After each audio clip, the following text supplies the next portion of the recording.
Hello, students. This is part 3 of the industrialization and expansion presentation. I'm going to give you an overview of what this time period in U.S. history was about. It says industrialization after 1865. So we're talking about how the United States became an industrial nation between the Civil War and World War I. Industrialization is the process of society changing from an agricultural way of life to an industrial nation. So what that means is, instead of people mostly being farmers and participating in the field of agriculture, where they farm livestock, grow crops, sell them to markets, people are more into working in factories, using machines to do work. They can work in a variety of industries that produce goods and services, like the textile industry, the steel industry, the coal mining industry, the automobile industry. So there are many types of industries people can work in factories, besides depending on finding employment in farming. On this page right here, I want you to list the positives and negatives about industries. I want you to think about what are good things about working in a factory or finding work in a factory if you are used to or accustomed to being a farmer. And what are some negative things about factory work and factories in general that are in the industrial field? So take some time to do that. All right. Here's a question. It says, what factors caused the rise of big business? There are 4 factors here. The first one says there was an access to raw materials and energy, like wood, water, coal, iron ore, and zinc. So those are examples of raw materials that businesses can use to help them grow and help them prosper and help them expand. Another aspect that made businesses grow was the availability of a workforce. And it's common sense. You need laborers. You need a workforce who can create goods and services for a business. And the availability of the workforce grew because of immigration from other countries, people moving from rural to urban areas. So that is what made the workforce grow, therefore making big businesses grow. Then you had the creation of inventions. An invention is something that's created new for people to use, and also to make their work easier. There were some important inventors at this time period. During this time period, electricity and the light bulb by Thomas Edison. He was called the Wizard of Menlo Park in New York City, and he used the translucent light bulb. And electricity was very beneficial to businesses because they could operate at night and operate longer days of the week, longer days of the year. And electricity was used to create power-saving devices that people could use, or labor-saving devices like the wash machine, the vacuum cleaner, the water pump, the refrigerator. Those are labor-saving products that came about because of electricity and because of Thomas Edison. Then you have the Wright brothers, who were the first people to take an airplane in flight. And the Wright brothers originated at Kitty Hawk, North Carolina. And the license plates on the North Carolina says first in flight. So the Wright brothers had an instrumental role in helping businesses grow. People can transport goods and services across the country to national markets. People can have leisure and fun travel because of the airplane. The airplane is pretty shady at first, but it's been very instrumental in boosting transportation and helping businesses grow. Then you have Alexander Graham Bell. He invented the telephone. And you should have learned about the telegram or telegraph. And at one time, there were telegraph lines below the Atlantic Ocean. I don't know if they're still there, but Alexander Graham Bell created the speaking box, okay, which evolved into the telephone. And businesses are going to grow in large fashion because of the telephone. They can communicate with other businesses. They can communicate across the country. They can communicate across the world. So the telephone played a big role in the rise of big business. Then you have financial resources like money, banks, stocks, and stock markets.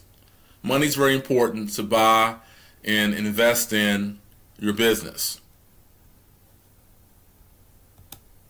Other aspects about big business, you have some questions here. It says, what created the rise and prosperity in big businesses? And there's a new word. It says prospered, but think about the word prosperity. It means to become wealthier or to improve financially, money. And what were some examples of big business? So other aspects that made big businesses prosper, it says big businesses prosper because national markets were created by transportation advances, like the automobile, the railroad system, the subway system, and cable cars. Those inventions helped boost national markets for businesses. And then you had the rise of the captains of industry. A captain of industry is somebody who is the dominant leader or the dominant boss in a company.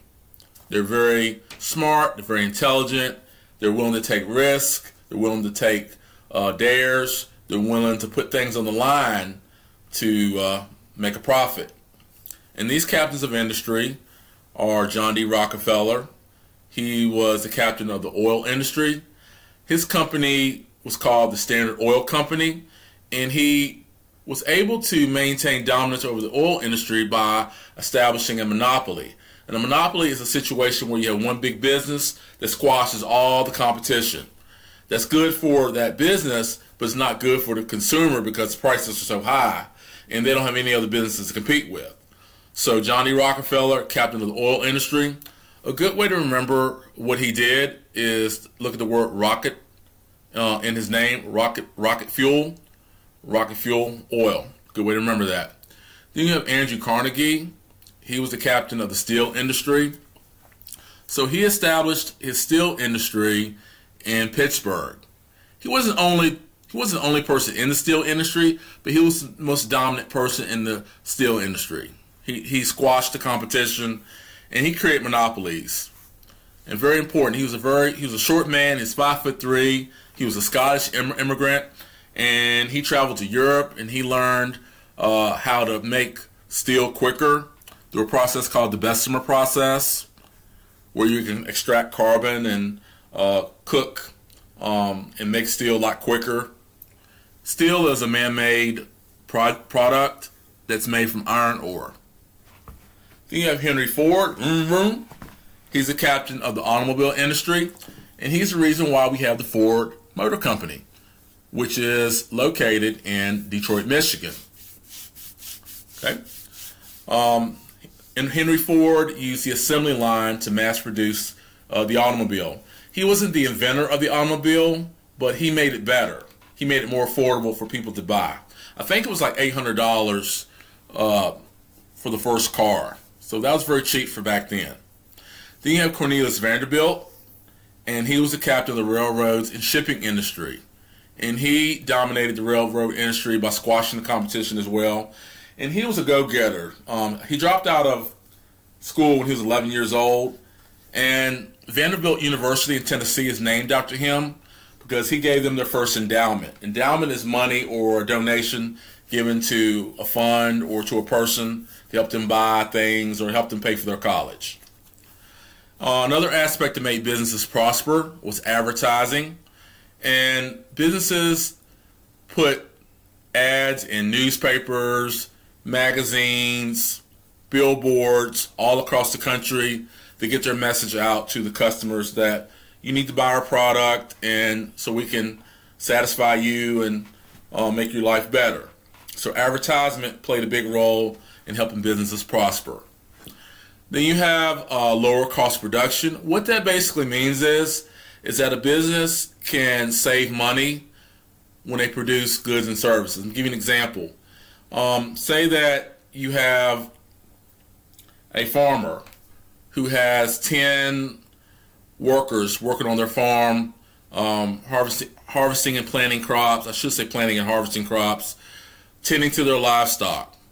So then this tractor comes about, and the farmer doesn't need these workers anymore. So he can save money by using this tractor to harvest and plant his crops. So the farmer is going to save money. So machines are used by businesses to save and to lower the cost of things when they produce it. Down here it says it answers the question, what were some examples of big businesses? Railroads, oil, and steel. Those were examples of big businesses in the time period after the Civil War and between World War I. There are also big businesses now today still. Another aspect of big business, here's a question. It says, how did industrialization and the rise of big business influence life on American farms? We have two aspects here. It says mechanization, an example is a reaper, have reduced farm labor and increased production. Mechanization basically means the use of machines to do work.